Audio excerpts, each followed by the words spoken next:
it's as if a lot of people do it because they know the police will arrest them when they stop them and ask of their insurance, and that's why they do it. But today we're going to understand why it is compulsory, and I'm really, really honored to have here with me in the studio the general manager of SIC Insurance Company Limited, Mr. Faris Attrickie. You're welcome, Mr. Attrickie. Thank you very really much. Good to have you Thank here you in very, the studio very much. today. Like this. Nice.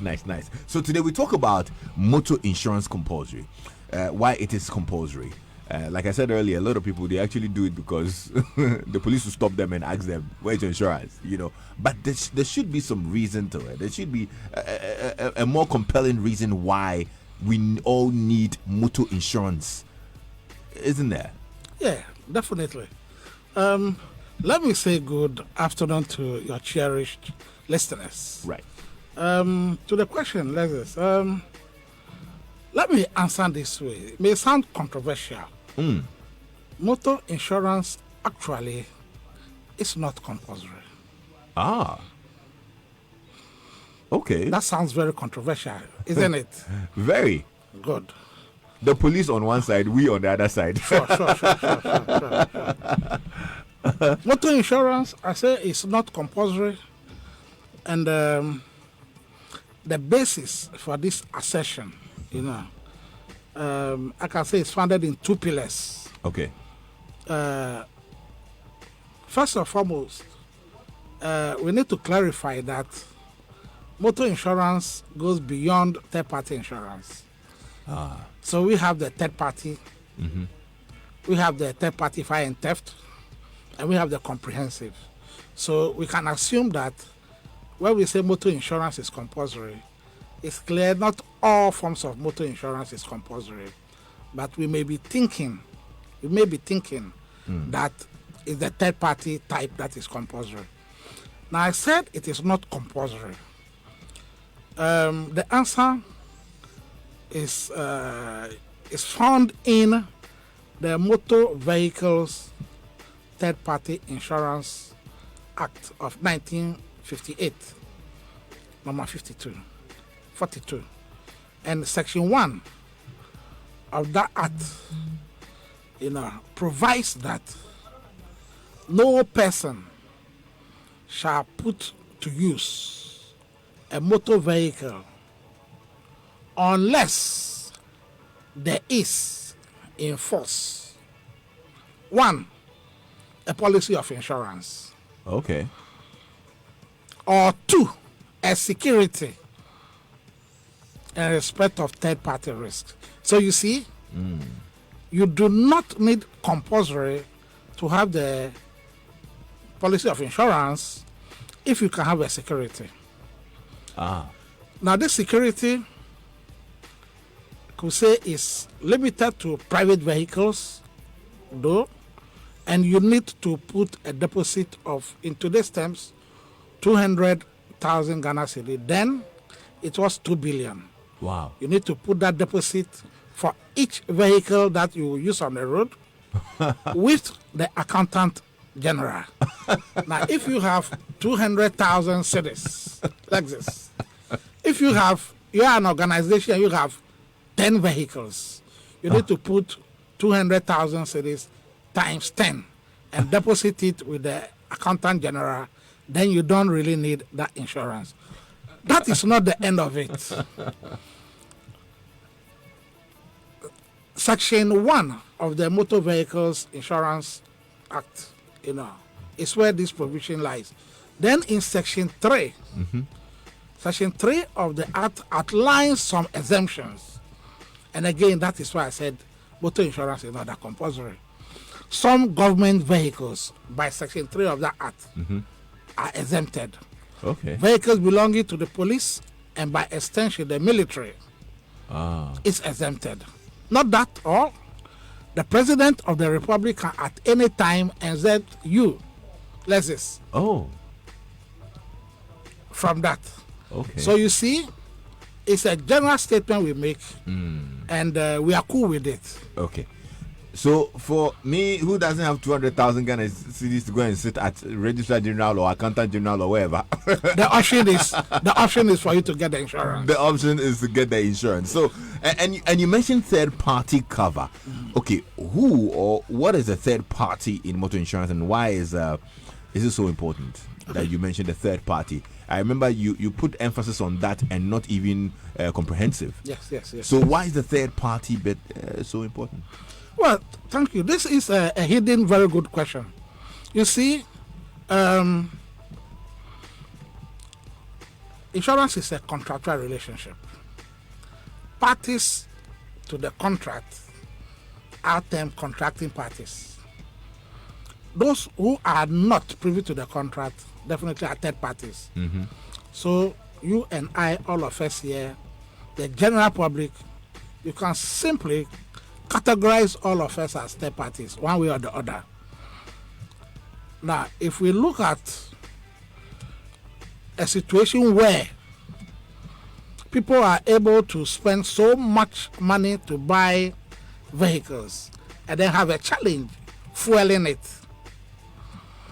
so it is that you could buy a vehicle and when there's an accident, at the time of the accident, you may not have the money to take care of the victim.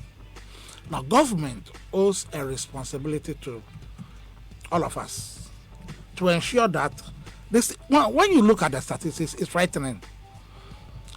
On average, we have about 62 vehicles involved in an accident each day. 62. And that translates to about 23,000 in a year. Out of this, only about 36 are reported to the police each day. Maybe that is 13,000. 8 people are killed each day on our road, motor accident.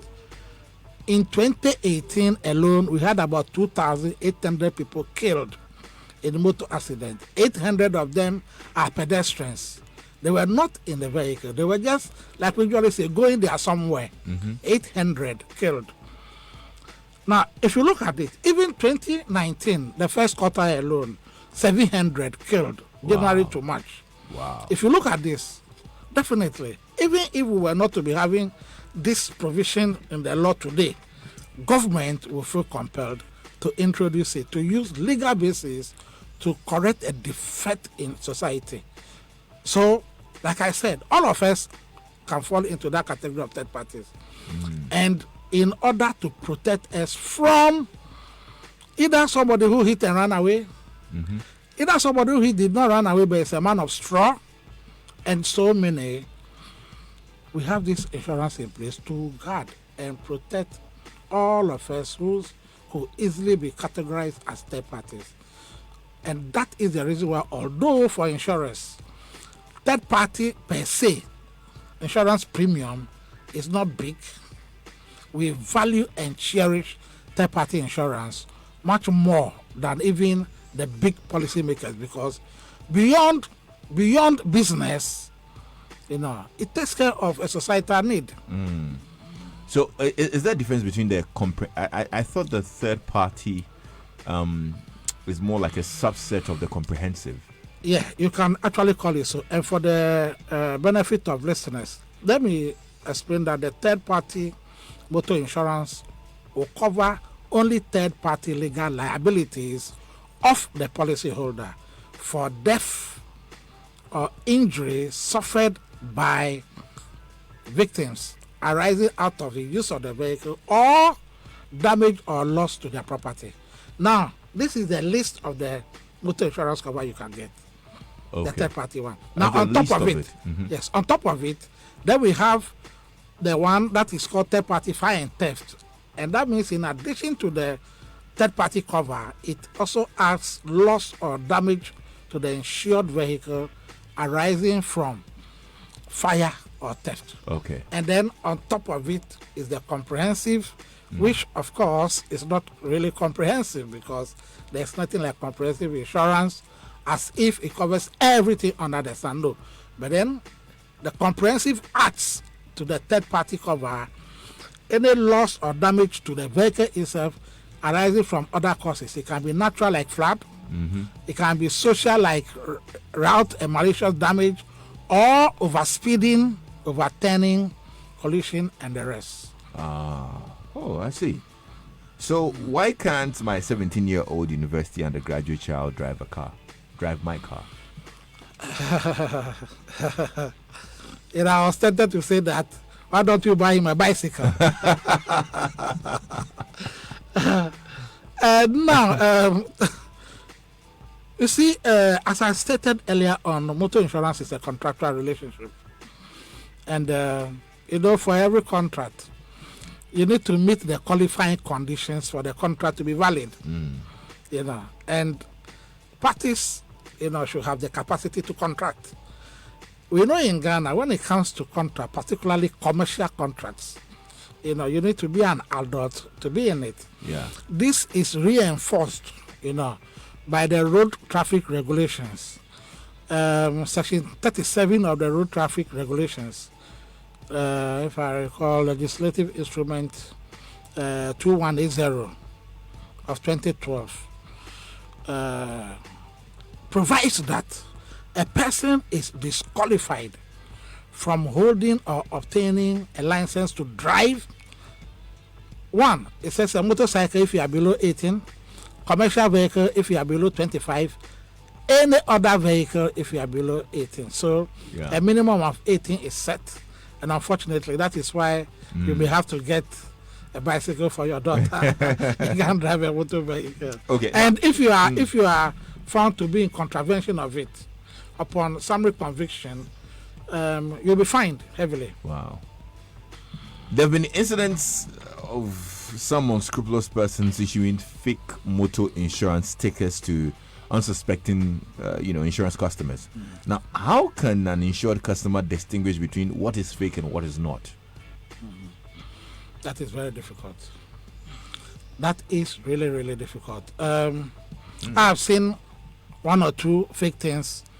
It took me really, even though I knew this is the fake, this is the genuine, I had a great challenge detecting it. We have discussed this at the industry level before. In Nigeria, we're told today that they have an app. You just load it on your phone, you show it to the sticker, and you have indication popping up. Okay. Which company issued it and others. Ah. Now, if it is fake, you show it to it, you don't have a company coming back and do so. So I think that we need to look at this IT solution for it, because surely with the naked eyes, it will be it difficult is to crazy. tell. However, I think the challenge, policyholders will have to, take the bull by the horn. If you want to buy an insurance, take the step. In law we say, "Caveat emptor, buyer beware." We need to take the right steps to, get to the right place and buy it. Yeah. Insurance is not expensive. If I tell you third-party private policyholders are paying less than 1 Ghana cedi a day. Wow. Taxis are paying 1 Ghana 20, 1.2. 15-seater are paying 1.4. Wow. Not up to 1.5 Ghana a day. So you don't need to cut corners. To tell you what, some of the individuals deliberately, they knew very well of the fake ones. Like you said, they think they are buying it just to avoid the police. They go and they buy cheap things. They give them only the sticker. They think just to avoid the police. But the day of reckoning is when the unfortunate happens. Well, very important. I think you've summed it up really nicely. Well, look out for. Go to the right place, I should say. Get to an SIC office or something and make sure you get your insurance policy. I'm glad you came by today, Mr. Attrickie. But finally, you can tell us a bit about SIC. We can get a motor insurance policy from SIC, can't we? Definitely. And probably other products as well. Can you share a bit with us before you leave? Yeah, thank you very much. SIC, we are the biggest and the strongest. That's right. Of the industry. In fact, our slogan is "Penyin the Penyin." Penyin the Penyin. That's right. Yeah. And we are found in almost every district capital in the country. Our geographical spread. Our technique. If you're looking for an insurer, there are two things you need to look at: the technical capacity and the financial capacity. And we have this. I don't want to yob, but our Feel free and yob. Feel okay, free and yob. okay. You know, our other brothers or sisters, they can only see our tail light. That's right. In fact, we have the skills, the technical capacity, and the commitment, you know, to serve our clients, provide them the greatest satisfaction levels. We'll be doing very well, and we'll be paying a lot of claims. This third-party claim I was talking of, we'll be paying. Last year we paid only for the motor third-party aspect. We paid close to 10 million. Wow. No, that is the smallest of our, you know, third-party premium portfolio.